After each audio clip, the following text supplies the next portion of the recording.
Dun ako'y amigo nga ngilngig gyud kaayo. Daghan gyud ang mibilib sa iya nga talento. Dun na siya'y naimbento nga nindot gyud kaayo. Naghimo siyag puso sa tunga sa disyerto. Wala rana sa kumigo, mas grabe ang talento. Ang iyang naimbento, solar nga eroplano. Pwede gyud nimong sakyan, way limit kung adlawan. Problema kung maabtan sa gabi ang dagan. Pero ang akong migo may laing naimbento. Naghimo siyag lana nga high-tech gyud kaayo. Kung imo na ihaplas sa imuha nga lawas, taas kag maluparan, way gamit nga sakyanan. Ang ako nga amigo, mas gahi pa sa iya.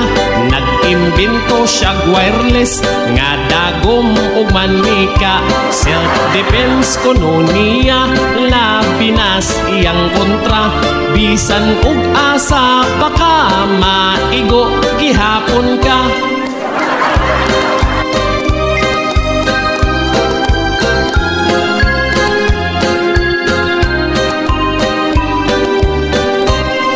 Ilang inimbento, misikat na pag-ayo.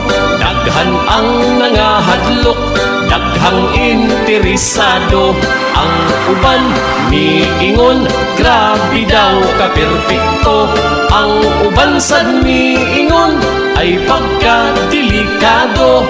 Ang ako nga amigo, doon na pa'y sunod plano. Silhig nga di makina, mulupad bisan asa. Ang ako sang amigo, lahi sad ang iyaha. Maghimo siyag pangontra sa dagom ug manika.